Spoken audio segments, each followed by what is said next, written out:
திரையில பார்க்கக்கூடிய காட்சி விஐபி கேட், சென்னை ஏர்போர்ட்டுடைய விஐபி கேட். கவர்னருடைய கான்வாய் தயாராக இருக்கிறத பார்க்கின்றோம். கவர்னர் பேசஞ்சர் விமானத்தில் தான் வந்து இறங்கினார் அப்படின்னாலும் கூட அவருடைய எக்ஸிட் வந்து பேசஞ்சர் எக்ஸிட்டாக இருக்காது.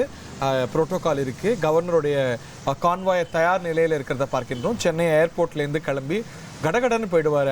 அவருக்கு வந்து க்ரீன் காரிடார் தானே. ஸோ அவர் ஏர்போர்ட்லேருந்து லோக் பவனுக்கு ஒரு 2:30 மணிக்குள்ளே போய் சேர்ந்துருவார்.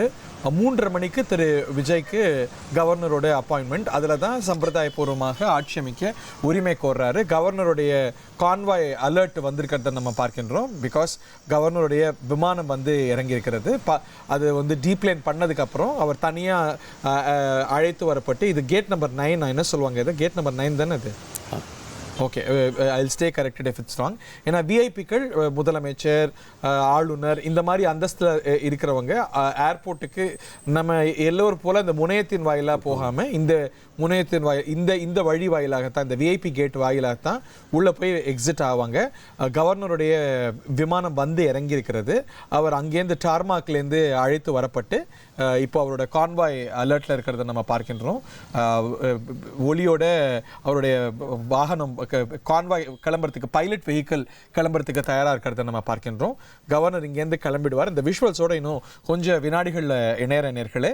கவர்னர் கிளம்பினதுக்கப்புறம் பனையூர்லேருந்து விஜயம் கிளம்பிடுவார். கவர்னர்கிட்ட போய் ஆட்சி அமைக்க உரிமை கோர வேண்டியது தான். 112, 13 தேறியாச்சு. மீதி 5 என்ன, அதுக்கு மேலே என்ன அப்படிங்கிறதுக்கான செய்திகளும் அணிவகுத்து வந்து கொண்டிருக்கிறது இடைவேளைக்கு அப்புறம்.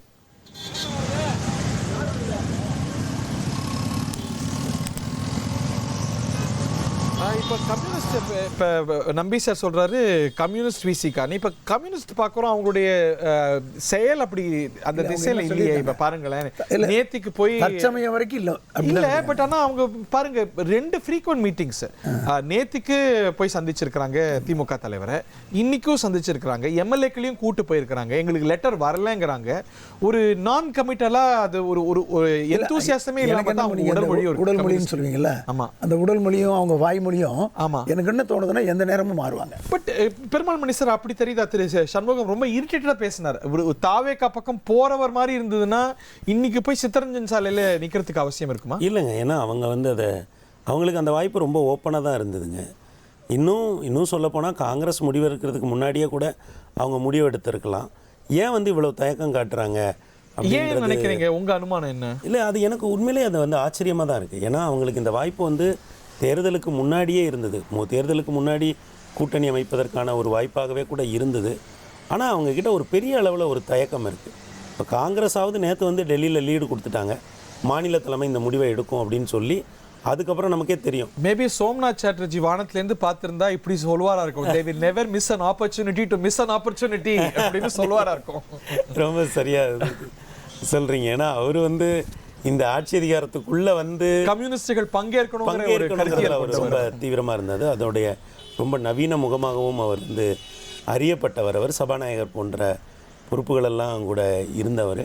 ஆனால் அந்த கம்யூனிஸ்ட் கட்சிகளுக்குள்ள அது ஆன்கோயிங் டிபேட்டில் இப்போ நம்ம ஒரு கூட்டணி மந்திரி சபையில் பங்கேற்கணுமா பங்கேற்கக்கூடாதா, பங்கேற்றா நம்முடைய கொள்கை நீர்த்து போகுமா? இப்போ ஏன்னா இப்போ ஒரு விஜய் அவங்களோட பாயிண்ட் ஆஃப் வியூலேருந்து பாருங்களேன், அவங்க வந்து ஒரு கம்யூனிசம் பிரிசத்துல தான் பார்ப்பாங்க. இப்போ வந்து இந்த கவர்மெண்ட் இயல்பாக ஒரு சென்ட்ரிஸ்ட் கவர்மெண்ட்டாக தான் இருக்கும். நிறைய கேபிட்டலிஸ்ட் கொள்கைகளை, தொழில்துறை சார்ந்த கொள்கைகள்லாம் எடுக்கக்கூடும். அது ஒருவேளை கம்யூனிஸ்ட் மந்திரி சபையில் இருந்தால் அவங்களுக்கு நெருடலாக இருக்கும். எஃப்டிஐ பெறணும், இங்கே இன்வெஸ்ட்மெண்ட்டை பெறணுங்கிறது வந்து எந்த கவர்மெண்ட்டோ, அது திமுக அரசாங்கமாக இருந்தாலும் அதிமுக அரசாங்கமாக இருந்தாலும் செஞ்சிருக்கு. வெளியிலேருந்து இருக்கும்போது கூட அவங்களுக்கு சங்கடம் இல்லை, நாங்கள் தோழமை கட்சி தான் சொல்லிக்கலாம். பட் மந்திரி சபையில் இருக்கும்போது அந்த கொள்கையோடு உடன்படுற மாதிரி ஆகிடும். ஓகே, நம்ம ஆளுநருடைய கான்வாய் வெள்ள வரதா நம்ம பார்க்கின்றோம். முதல்ல பைலட் வெஹிக்கிள்ஸ் வர்ற, ஆளுநருடைய வாகனம், அந்த கருப்பு வாகனம் வர்ற, தேசிய கொடி தாங்கி வர்ற, அதுக்கு முன்னாடி கான்வாய் வெஹிக்கிள்ஸ் வர்ற, ஆளுநருடைய அணிவகுப்பு சென்னை ஏர்போர்ட்லேருந்து கிளம்புறதை பார்க்கின்றோம். ஆளுநருடைய முத்திரையான அசோக எம்ப்ளமோட ஆளுநர் அர்லேக்கர் சென்னை விமான நிலையத்திலிருந்து வந்து அவருடைய கான்வாய் சூழ அவர் ராஜ்பவன் நோக்கி, இப்போ லோக் பவன் மாற்றிருக்காங்கங்க, லோக் பவன் நோக்கி செல்லக்கூடிய காட்சிகளை பார்க்கின்றோம். ஏர்போர்ட்லேருந்து லோக் பவன் அப்படிங்கிறது ஒரு 4-5 கிலோமீட்டர் தான். அதுவும் இப்போது டிராஃபிக்கை கிளியர் பண்ணியிருப்பாங்க ஆளுநருடைய பயணத்துக்காக. ஸோ அதனால் ஒரு 15 நிமிஷத்துக்குள்ளே அவர் போயிடுவார்.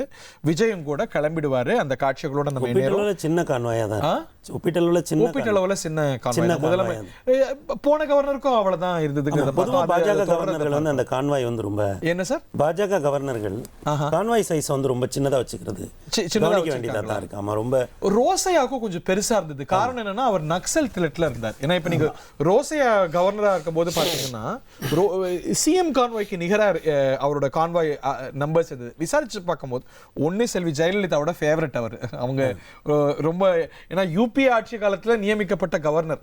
ஆனா நரேந்திர மோடி ஆட்சியிலும் தொடர்ந்த ஒரே யூபிஏ அப்பாயிண்டி அவர் தான். செல்வி ஜெயலலிதாவுடைய விருப்பத்துக்கு ஏற்ற தொடர்ந்தார். அவருக்கு நக்சல் த்ரெட் இருந்தது.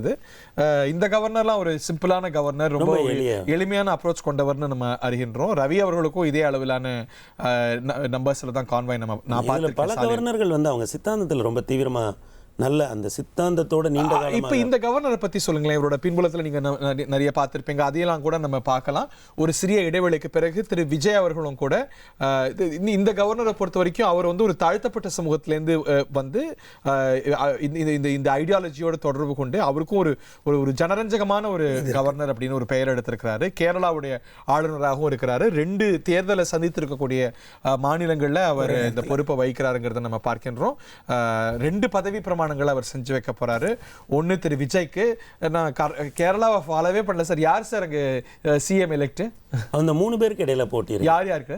அவர் பழைய இப்போ ஒன்று ஐயா கேசி வேணுகோபால் அந்த போட்டியில் இருக்காங்க. அப்புறம் இப்போ அந்த இதாக இருக்கக்கூடிய காங்கிரஸ் தலைவராக இருக்க சுதீசன் வந்து அதில். அப்புறம் முன்னாள் சிஎல்பி லீடராக இருந்தவர். அந்த 3 பேர் வந்து யார் ஒருத்தர் அப்படின்னு சொல்லி ரமேஷ் சென்னிதாலா. ஏன்னா அவர் வந்து எதிர்க்கட்சி தலைவராக முன்னாடி இருந்தார், உள்துறை அமைச்சராக இருந்திருக்காரு.